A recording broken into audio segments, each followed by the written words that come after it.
Hey everyone, thanks so much for joining me on the Slice of Healthcare podcast. I'm your host, Jared Taylor. Today I'm speaking with Sharam Fouladgar-Mercer, the co-founder and CEO at Signos. Sharam, how are you today? Great. Thanks for having me on, Jared. I'm excited for us to chat. I said your name. Now, for the audience here, I had to get a little lesson. We broke it down, but I have it. So I said it right, but I'm really excited to have you on. We recently had one of your investors from Tal Ventures, Amit Garg, on the podcast, where he talked about why he invested in you, which was really cool. That was our first episode of Why They Invested Healthcare Edition. So naturally, after Amit and I were speaking, he's like, "Why don't you have Sharam on now to talk about the company?" As kind of a connection to that. So here we are. I would really love if you could kind of just give the audience a quick intro on yourself, and then we'll talk more about Signos. Sure, my pleasure. So my quick background, um, growing up, I was a obese kid, lost a little bit of weight, became just an overweight kid growing up, which I was pretty excited about.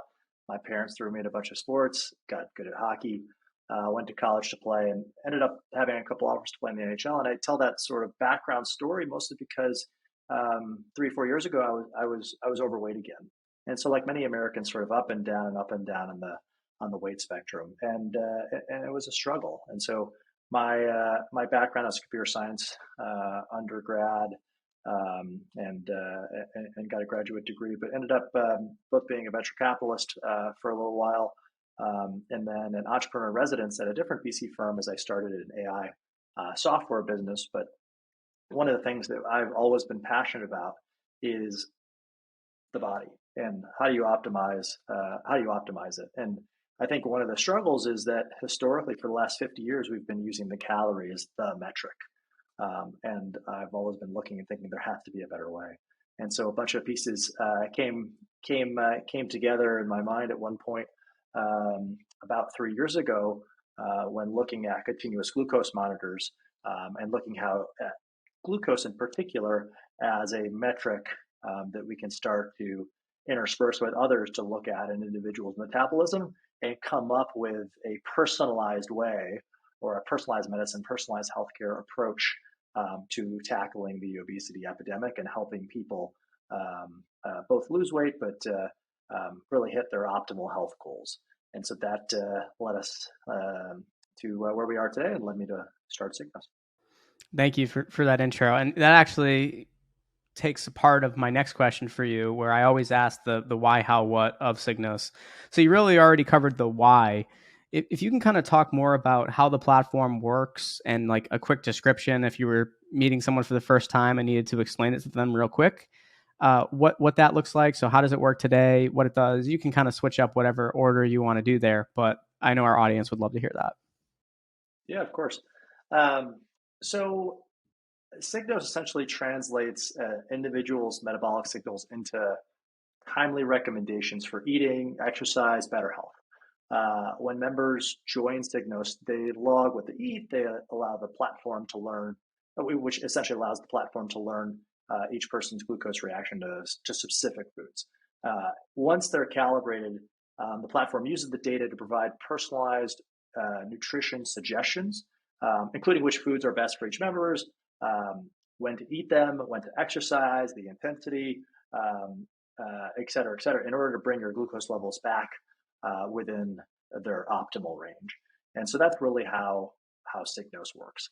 The why, or going back to a little bit of the details, are really the best diets are the ones that help you find a healthy, stable weight. And I put diets in sort of air quotes, if you will, because the challenge is that 90-95% of diets typically fail over a 5-year period. And that's frustrating, and it's a very, very difficult metric to overcome for many of us. And it's because every diet is a giant lifestyle change. And so the key really is, how do we figure out and how do we provide you with a sustainable way that doesn't make you feel that you have to magically throw away everything you've ever eaten in the kitchen and in the refrigerator and start afresh or start anew and keep that up for the rest of time. It's how do we make this sustainable? And the most effective weight loss applications are the ones that really hold you accountable and encourage that behavior change. And we found that glucose is really the key link for successful weight loss and really mobile engagement. It provides you real-time feedback. The app experience built accountability, and it really instigates sustainable lifestyle change that results in weight loss. And that's really what we're trying to tackle here, especially with 70 to around 75% of Americans being overweight or obese, and with 90 million people in the U.S. classified as pre-diabetic. Thank you so much for sharing, by the way. I always have to make sure that I covered that. And you and I were talking a little bit about, obviously, I had a relative that went through dialysis, and some of the things that you're putting together. I wish they were, when they were kind of going through all this, or before that even happened, right? They were able to better monitor a variety of things. So I really appreciate you for that intro.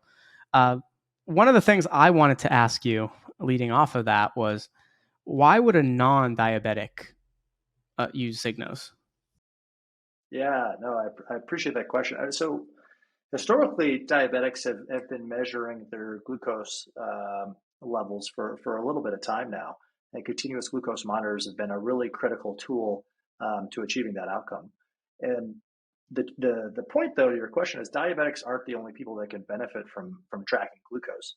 And if you're overweight or obese, you're at an increased risk for dangerous health outcomes like cardiovascular disease, diabetes, stroke, and care for these downstream effects of obesity.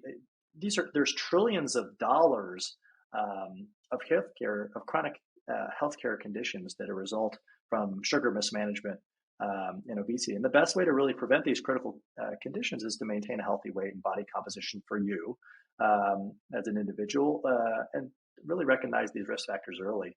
And so the Signos platform can help people short circuit the cycle of glucose spikes, insulin release, and the storage of excess glucose and dietary fat as excess fat. By doing this through proactive food choice recommendations and real-time prompts for physical exercise, we help people lose weight. And we do this by trying to curtail a spike in progress, preventing that from occurring in the first place, and really just working towards a healthier future for everybody by enabling insight into the personal metabolic data that's never before been accessible to non-diabetics in this way. And one of the, I guess, another curiosity question that I have for you is, I can imagine that people that are tracking this information, one of the things that they're probably really interested in is also noticing what spikes them and others the most. And I know you and I were talking earlier about how it's kind of different for everyone, right? Like, just because something spikes. But if you were talking more about, like, broadly, what are some of the things that you see that ends up creating a spike the most for a lot of people?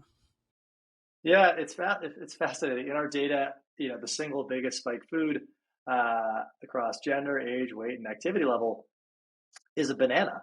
And that doesn't mean a banana is bad necessarily, but any fruit can really be a part of the healthy diet. But fruit does have a lot of sugar, and ripe bananas in particular. And I don't think most people recognize this at all. And it's part of this is leveraging the data to figure out what you didn't really know historically in the past, or just weren't aware for your own diet. A lot of people might think oatmeal is particularly healthy. And for some people, their body responds very positively to oatmeal, and others respond in a negative way from glucose and metabolic response. And so really, we're working to introduce our members to different strategies to still eat the foods they love, but in new ways, like we're talking about, slower in combination with other foods that can blunt a spike, or by introducing a bit of exercise for a post high sugar meal, to name just a few. And the key is, how do we not encourage you to come up with a completely new lifestyle that might seem unsustainable, but provide these micro changes that allow you to hit your body optimization goal? That's interesting that it's a banana, because I think bananas are also one of the fruits that they say is not, like, the worst. I've read it both ways, but, like, not the worst to eat before bed. And it's crazy, like, when you think about, okay, well, there's sugar in it, and, like, having sugar, even if it's through fruit being healthy, right before bed is probably not the best. Actually, probably isn't the best idea, right? So it's interesting that you notice that's one of the big spike foods. Interesting. what's next? We keep these short and sweet, so I really appreciate your responses and your timely responses. But one last question for you: what's next for Signos? Yeah, the overall vision is really, if we can help not just folks that are overweight, but everyone from a health and wellness standpoint, get to the point where they're not going to the point where they're looking at just their heart rate when they go for a run, but they're looking at their glucose levels to optimize their health, and getting a window or an insight into their metabolism. That I think could be the game changer that we need, so that we can prevent people from getting to the point where they feel like they are overweight or obese. They feel like they've gotten to a pre-diabetic standpoint, or they've developed diabetes or any of these other chronic care conditions. So on one end of the spectrum, it's clear that what we can start to do for folks that want to use this to lose weight. But I think there's so many benefits from a preventative standpoint, as well as other different kinds of conditions that we can really help with. So I think the future is sort of wide open on how we target that right now. Well, Sharam, I want to thank you once again for joining me on the Slice of Healthcare podcast. I hope we can have you on again soon. And anyone that listened to this podcast, if you'd like to hear from the managing partner over at Tau Ventures on why they decided to invest in Signos, you can check that out. It's still under Slice of Healthcare, but it's why they invested Healthcare Edition. But look forward to having you on again, Sharam. We can talk about some other issues, and maybe we have you on with some other people and not necessarily in your direct space, but that are surrounding the same area, and have some more conversations about key topics. So thank you so much. It'd be my pleasure. Thanks, Jared.